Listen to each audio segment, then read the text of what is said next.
చేస్తే ఇంకా చిన్నపిల్లాడు అని, ఎక్కువగా మాట్లాడితే అప్పుడే పెద్దోడు అయిపోయావా అని మన పేరెంట్స్ కూడా కన్ఫ్యూజ్ అయ్యే ఫేసే ఈ ఇంటర్మీడియట్.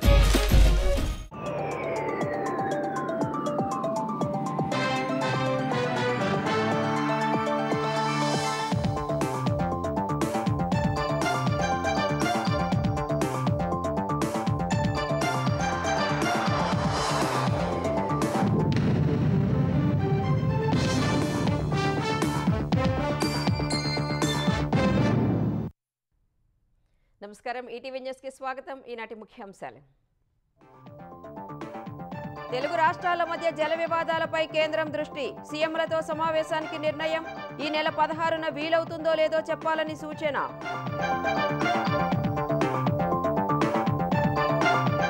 కృష్ణా గోదావరిలో వాటాల సాధనకు కేంద్రంపై ఒత్తిడి తేవాలన్న రేవంత్. సీఎం సూచనతో జలశక్తి మంత్రికి ఉత్తమ్ లేఖ, సత్వర జోక్యానికి వినతి. కొత్త రేషన్ కార్డుల పంపిణీ ప్రారంభించిన రేవంత్. భారమైన పేదలకు సన్నబియ్యం ఇస్తున్నట్లు వెల్లడి. ప్రాజెక్టులపై చర్చకు మరోసారి సవాల్. ఫైబర్ నెట్ను గాడిన పెట్టాలని చంద్రబాబు ఆదేశం. గత ప్రభుత్వం వల్లే కనెక్షన్లు పడిపోయాయని ఆవేదన. భారత్ నెట్తో అనుసంధానానికి ఆమోదం. గోవా గవర్నర్గా అశోక్ గజపతిరాజు. హర్యానా, లదాఖ్లకు కొత్త వారి నియామకం. ముగిసిన బండారు దత్తాత్రేయ పదవీకాలం. ఐఎస్ఎస్ నుంచి భూమికి పయనమైన శుభాంశు శుక్లా. రేపు సాయంత్రం కాలిఫోర్నియా తీరంలో ల్యాండింగ్. ఏర్పాట్లు పూర్తి చేసిన నాసా. అలనాటి నటి బి సరోజాదేవి కన్నుమూత. వయోభారంతో బెంగళూరులోని నివాసంలో తుది శ్వాస. సినీ రాజకీయ ప్రముఖుల సంతాపం.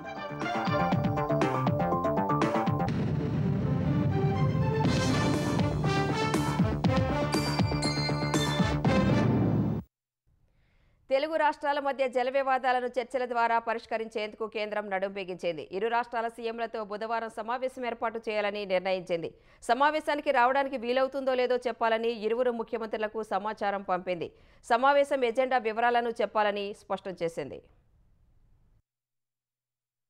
తెలుగు రాష్ట్రాల మధ్య నదీ జలాలకు సంబంధించిన అంశాలపై చర్చించేందుకు కేంద్ర జలశక్తి శాఖ ఇరు రాష్ట్రాల ముఖ్యమంత్రులతో సమావేశానికి ఆహ్వానం పంపింది. ఈ నెల 16న మధ్యాహ్నం 2:30 గంటలకు ఢిల్లీలోని శ్రామ్శక్తి భవన్ వేదికగా నిర్వహించనున్న సమావేశానికి వచ్చేందుకు వీలవుతుందో లేదో తెలపాలని ముఖ్యమంత్రులను కోరింది. ముఖ్యమంత్రి చంద్రబాబు రేపు ఎల్లుండి ఢిల్లీలో పర్యటించనున్నారు. తెలంగాణ సీఎం రేవంత్ రెడ్డి 16, 17 తేదీల్లో ఢిల్లీ వెళ్లనున్నట్టు సమాచారం. ఇద్దరు సీఎంలు 16వ తేదీన ఢిల్లీలోనే ఉంటారు కాబట్టి సమావేశానికి రావడానికి వీలవుతుంది లేనిది తెలియచేయాలని జలశక్తి శాఖ సమాచారం పంపింది. చర్చించాల్సిన అంశాల ఎజెండా వివరాలను ముందుగానే తమకు పంపాలని సూచించింది. ఈ ఏడాది ఫిబ్రవరి 20న ఉప ముఖ్యమంత్రి పవన్ కళ్యాణ్ తో కలిసి కేంద్ర జలశక్తి శాఖ మంత్రి సిఆర్ పాటిల్ తో సమావేశమైన CM Chandrababu Polavaram Banakacherla link project ప్రతిపాదనలను వివరించారు. 200 టీఎంసీల వరద నీటిని పోలవరం నుంచి బనకచెర్లకు పంపేందుకు లింక్ కెనాల్ ఏర్పాటుపై చర్చించారు. ఈ ప్రాజెక్టు పూర్తయితే ఏపీ కరవు రహితంగా మారుతుందని చెప్పారు. అయితే పోలవరం బనకచెర్ల అనుసంధాన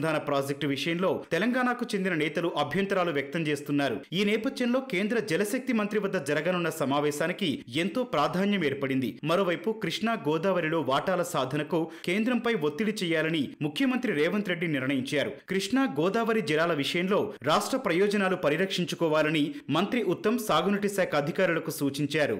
గతంలో జరిగిన అన్యాయానికి శాశ్వత పరిష్కారాలు సాధించాలన్నారు. ఈ నెల 16న ఢిల్లీలో కేంద్ర జలశక్తి మంత్రితో సమావేశమై నీటి వాటాల సాధన, ప్రాజెక్టులకు అనుమతులు, నీటి కేటాయింపులు, కొత్త ప్రాజెక్టుల కోసం పట్టుబట్టాలని నిర్ణయించారు. ఈ మేరకు సీఎం సూచనలతో కేంద్ర మంత్రి సిఆర్ పాటిల్ కు మంత్రి ఉత్తమ్ కుమార్ రెడ్డి లేఖ రాశారు. తెలంగాణకు సంబంధించిన పెండింగ్ ప్రాజెక్టులు, నీటి కేటాయింపులు, అనుమతులు, కృష్ణా గోదావరి నదీ బేసిన్లలో సమస్యలపై కేంద్రం వెంటనే చొరవ చూపాలని లేఖలో కోరారు.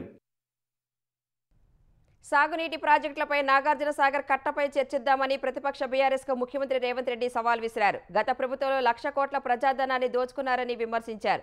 సూర్యాపేట జిల్లా తిరుమలగిరిలో నూతన రేషన్ కార్డుల పంపిణీని ప్రారంభించిన సీఎం సన్నబియ్యంతో పేదల కడుపు నింపుతున్నామని స్పష్టం చేశారు. సూర్యాపేట జిల్లా తుంగతుర్తి నియోజకవర్గం తిరుమలగిరిలో ముఖ్యమంత్రి రేవంత్ రెడ్డి నూతన రేషన్ కార్డుల పంపిణీ కార్యక్రమానికి శ్రీకారం చుట్టారు. 11 మంది లబ్ధిదారులకు కార్డులను అందజేశారు. ఆర్థిక భారమైన పేదోళ్ల కడుపు నింపేందుకు సన్నబియ్యం ఇస్తున్నామని చెప్పారు. వ్యవసాయం దండగ కాదు పండుగగా మార్చామని వివరించారు. మీరు గ్రామాలలో రేషన్ షాపులు ఎన్నడూ తెరవలే, బెల్ట్ షాపులు మీరు తెరిచిండ్రు. 10 ఏళ్ల తర్వాత రేషన్ షాపులు తెరిచి సన్న బియ్యం ఇస్తుంటే ప్రతి పేదవాడు పెద్దవాడు రేషన్ షాపులో సన్న బియ్యం తీసుకోవాలని లైన్లో నిలబడి ఇయ్యాల లక్షలాది మంది కోట్లాది మంది సన్న బియ్యం తీసుకొని బుక్కెడు బువ్వ తింటుంటే మీ కళ్ళల్లో నిప్పులు పోసుకుంటున్నారు.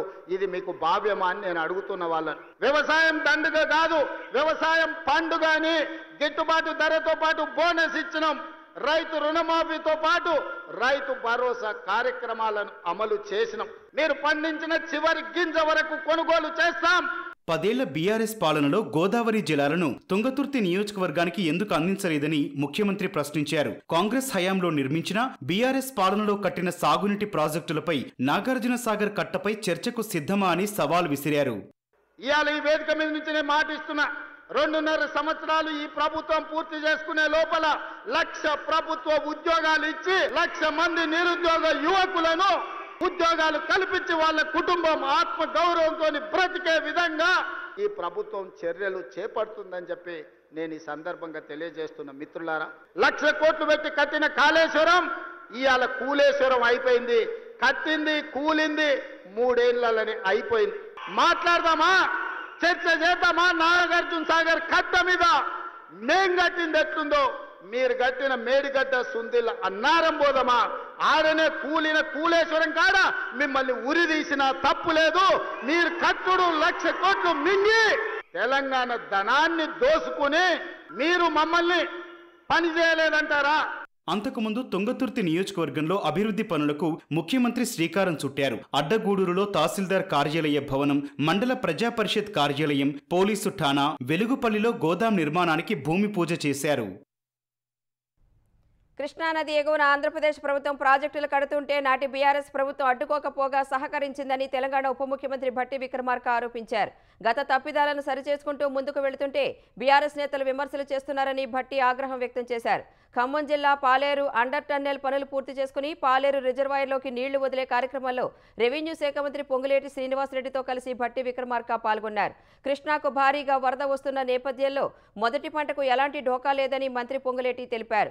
రాబోయే 5 రోజుల్లో పూర్తిస్థాయి ఆయకట్టుకు నీరు విడుదల చేస్తామని చెప్పారు. కృష్ణానది నుంచి ఎంత ఎక్కువ వీలైతే అంత నీటిని తరలించేందుకు కాంగ్రెస్ ప్రభుత్వం ప్రాజెక్టులను వేగంగా పూర్తి చేస్తుందని భట్టి పేర్కొన్నారు. శ్రీశైలం పైన పర్ డే 11 TMC వాటర్ని డ్రా చేసుకునే కెపాసిటీతో ఏపీ ప్రభుత్వాలు ప్రాజెక్టులు కట్టుకుంటా ఉంటే వాటిని ఆపకుండా సహకరించినటువంటి టీఆర్ఎస్ పార్టీ వల్లే ఈరోజు రాష్ట్ర ప్రజలకు ఇబ్బంది ఏర్పడేటువంటి ప్రమాదం ఉంచుకున్నాం.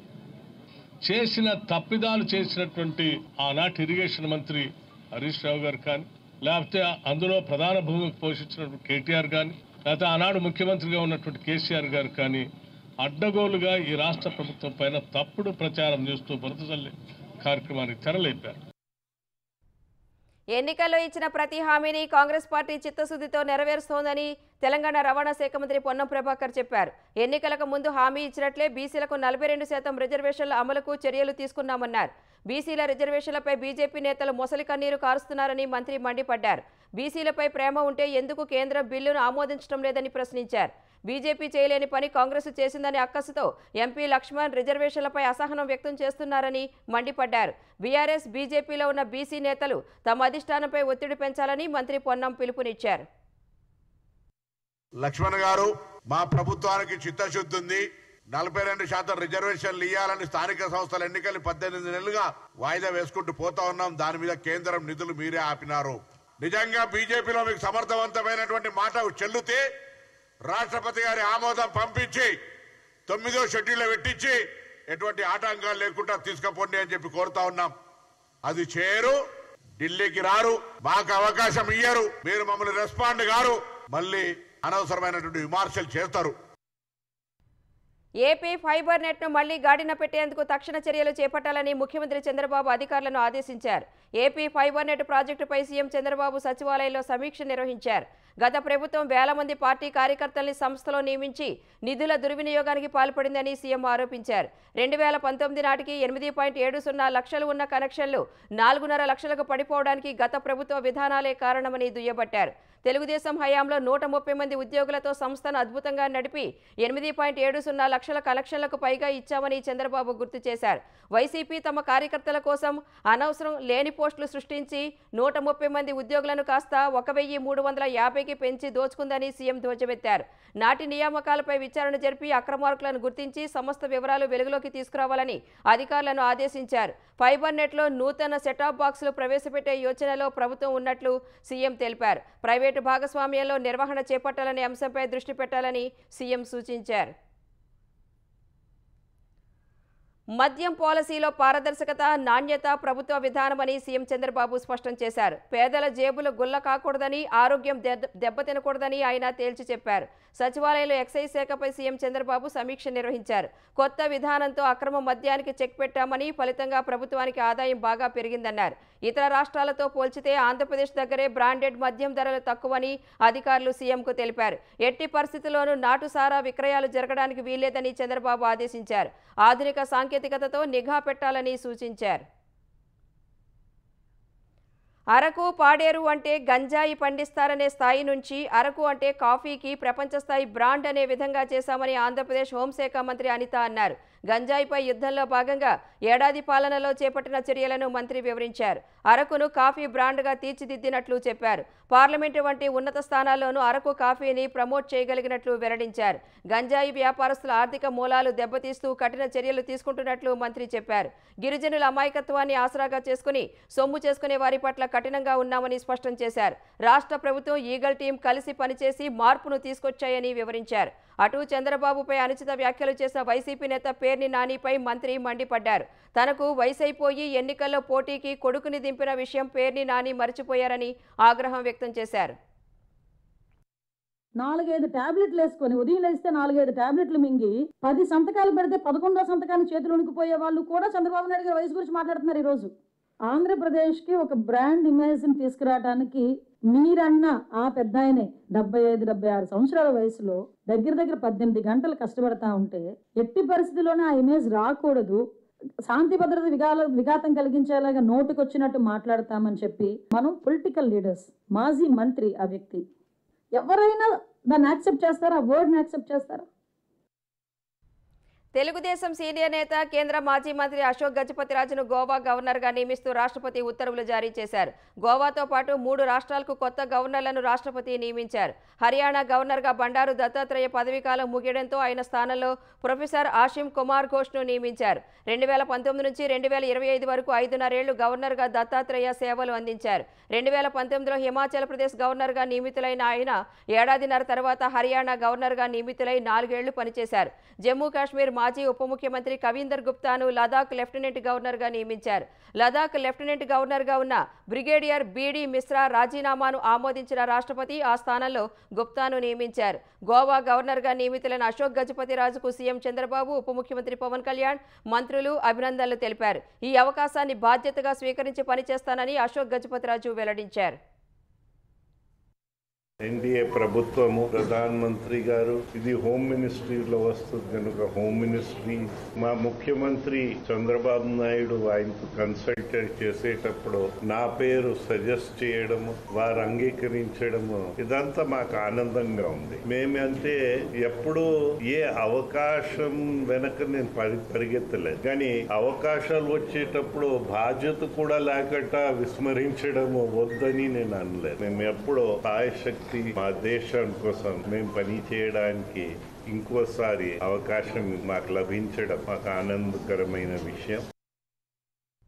అలనాటి నటి పద్మభూషణ్ గ్రహీత బి సరోజాదేవి కన్నుమూశారు. బెంగళూరులోని తన నివాసంలో ఈ ఉదయం తుది శ్వాస విడిచారు. 87 ఏళ్ల సరోజాదేవి వృద్ధాప్య సంబంధిత వ్యాధులతో మరణించారు. తెలుగు, కన్నడ, తమిళం సినిమాల్లో నటించిన ఆమె దాదాపు 200కు పైగా చిత్రాల్లో నటించారు. 1938లో కర్ణాటకలో జన్మించిన సరోజాదేవి 13 ఏళ్ల వయసులోని ఇండస్ట్రీలోకి అడుగుపెట్టారు.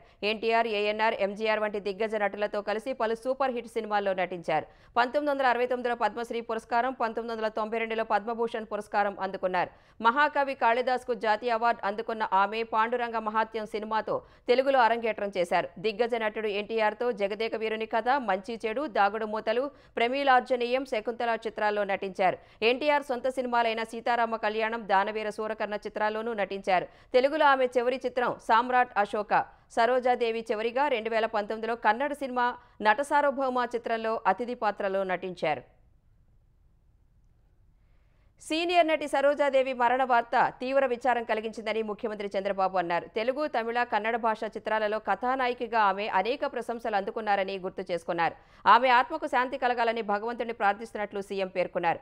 3 దశాబ్దాల పాటు సినీ రంగంలో సరోజాదేవి తనదైన ముద్ర వేశారని ఉప ముఖ్యమంత్రి పవన్ కళ్యాణ్ అన్నారు. సరోజాదేవి మృతి అత్యంత బాధాకరమని సినీ నటుడు, ఎమ్మెల్యే నందమూరి బాలకృష్ణ పేర్కొన్నారు. ఆమె మరణం భారతీయ చిత్ర పరిశ్రమకు, ప్రధానంగా దక్షిణ భారత చిత్ర పరిశ్రమకు తీరని లోటన్నారు. మహానటులు ఎన్టీఆర్, ఏఎన్ఆర్, ఎంజీఆర్ వంటి వారితో నటించి ప్రేక్షకులను మెప్పించి అనేక పురస్కారాలను సరోజాదేవి అందుకున్నారని మంత్రి నారా లోకేష్ కొనియాడారు. ముఖ్యమంత్రి రేవంత్ రెడ్డి సరోజాదేవి మృతి పట్ల సంతాపం తెలిపారు.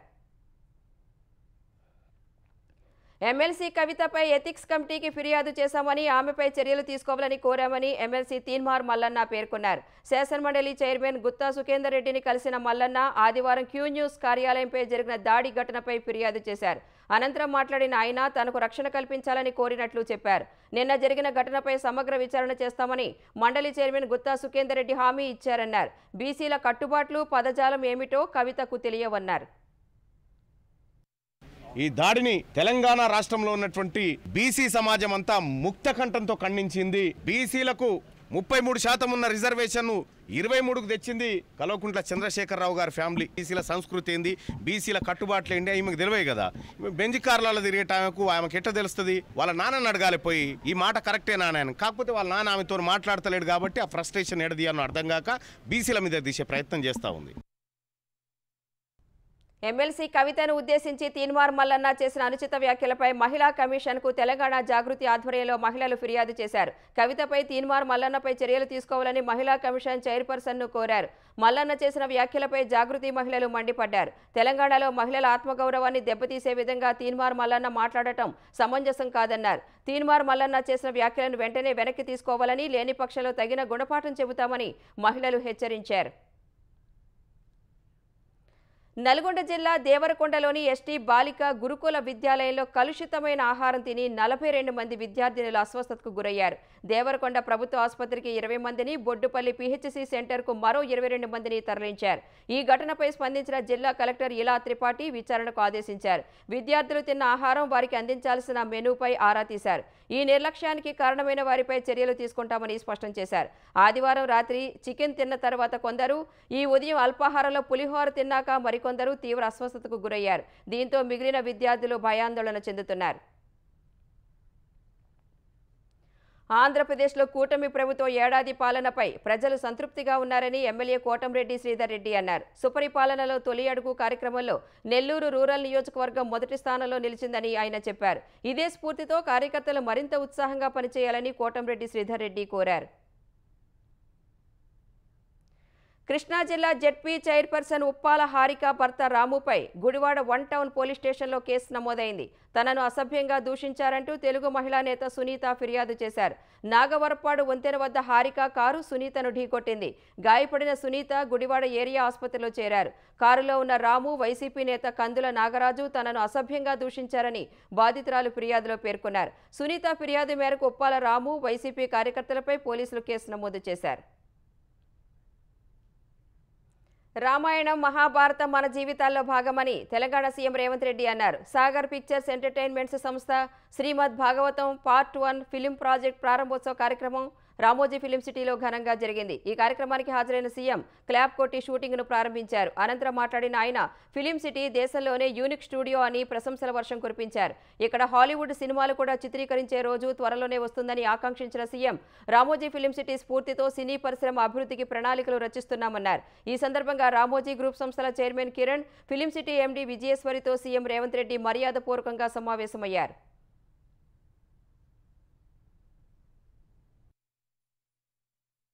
రామోజీరావు గారు ఒక అద్భుతమైన రామోజీ ఫిలిం సిటీని ఇవ్వడం వల్ల ఈరోజు దేశానికి కాదు ప్రపంచానికి ఒక ఆదర్శంగా తీయబోయే Srimad Bhagavatam part 1 movie Ramoji film city ప్రాంగణంలో షూటింగ్ జరగడం అనేది తెలంగాణ రాష్ట్రానికే గర్వకారణం. నేనైతే యూనివర్సల్ స్టూడియోస్ చూడలేదు, కానీ Ramoji studios it is unique studio in the country.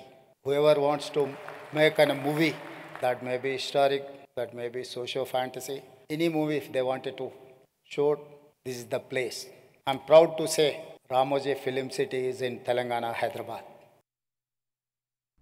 Collegium సిఫార్సు మేరకు 9 హైకోర్టులకు ప్రధాన న్యాయమూర్తులను నియమిస్తూ రాష్ట్రపతి ఉత్తర్వులు జారీ చేశారు. తెలంగాణ హైకోర్టు ప్రధాన న్యాయమూర్తిగా జస్టిస్ అపరేష్ కుమార్ సింగ్ను నియమించారు. ప్రస్తుతం త్రిపుర హైకోర్టు సీజేగా ఉన్న జస్టిస్ అపరేష్ కుమార్ సింగ్ను తెలంగాణ సీజేగా బదిలీ చేశారు. త్రిపుర హైకోర్టు ప్రధాన న్యాయమూర్తిగా జస్టిస్ రామచంద్రరావును నియమించారు. ప్రస్తుతం ఆయన జార్ఖండ్ హైకోర్టు సీజేగా ఉన్నారు. మద్రాస్, రాజస్థాన్, మధ్యప్రదేశ్, కర్ణాటక, గౌహటి, పట్నా, జార్ఖండ్ హైకోర్టుల ప్రధాన న్యాయమూర్తులను నియమించారు.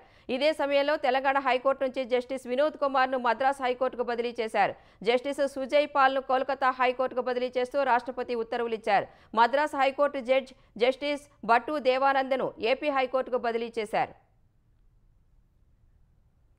యెమెన్లో ఉరిశిక్ష పడిన కేరళ నర్సు నిమిషప్రియను రక్షించేందుకు సాధ్యమైనంతా చేస్తున్నామని కేంద్రం సుప్రీంకోర్టుకు తెలిపింది. యెమెన్లోని ప్రస్తుత పరిస్థితుల రీత్యా ఇంతకన్నా ఏమీ చేయలేమని అటార్నీ జనరల్ ఆర్ వెంకటరమణి ధర్మాసనానికి నివేదించారు. ఈ వ్యవహారంలో ఎంత చేయగలమో అంతా చేశామని నిస్సహాయత వ్యక్తం చేశారు. భారత్ యెమెన్ మధ్య దౌత్యపరమైన సంబంధాలు లేవన్న కేంద్రం బ్లడ్ మనీ కేవలం ప్రైవేటు సంప్రదింపులు మాత్రమేనని పేర్కొంది. దీనిపై స్పందించిన జస్టిస్ సందీప్ మెహతా ఘటన చోటు చేసుకున్న విధానం ఆందోళనకరమని పేర్కొన్నారు. నిమిష ప్రాణాలు కోల్పోతే అది చాలా బాధాకరమంటూ విచారం వ్యక్తం చేశారు. ఇదే సమయంలో నిమిషను కాపాడేందుకు వెంటనే జోక్యం చేసుకోవాలని ప్రధాని నరేంద్ర మోదీకి కేరళ సీఎం పినరయ్ విజయన్ లేఖ రాశారు. రోదసి యాత్రలో భాగంగా అంతర్జాతీయ అంతరిక్ష కేంద్రంలో 18 రోజుల పాటు వివిధ ప్రయోగాలు చేసిన భారత వ్యోమగామి శుభాంశు శుక్లా బృందం భూమికి తిరుగు పయనమైంది. భారత కాలమానం ప్రకారం ఈ సాయంత్రం 4:45 అన్డాకింగ్ ప్రక్రియ పూర్తయింది. ఐఎస్ఎస్ని వీడిన క్రూ డ్రాగన్ స్పేస్ క్రాఫ్ట్ భూమి దిశగా పయనమైంది. మధ్యాహ్నం 2:37 వ్యోమగాములు ఐఎస్ఎస్ నుంచి క్రూ డ్రాగన్ స్పేస్ క్రాఫ్ట్లోకి చేరుకున్నారు. అనంతరం హ్యాచ్ మూసివేత ప్రక్రియ పూర్తయింది. అన్డాకింగ్ తర్వాత డ్రాగన్ స్పేస్ క్రాఫ్ట్ ఇంజిన్లను పలుమార్లు మండించి ఐఎస్ఎస్కి దూరంగా కదిలించారు. అనంతరం భూమి దిశగా వ్యోమనౌక తన పయనం మొదలుపెట్టింది. 22:50 ప్రయాణం తర్వాత మంగళవారం మధ్యాహ్నం 3:01 కాలిఫోర్నియా తీరంలోని సముద్ర జలాల్లో crew dragon space craft land కానుంది. వారంతా భూమిపైకి చేరగానే ఇక్కడి వాతావరణానికి అలవాటు పడేందుకు చర్యలు తీసుకోనున్నట్లు ఇస్రో పేర్కొంది. వారం రోజుల పాటు రిహాబిలిటేషన్ సెంటర్లో ఉంచనున్నట్లు తెలిపింది.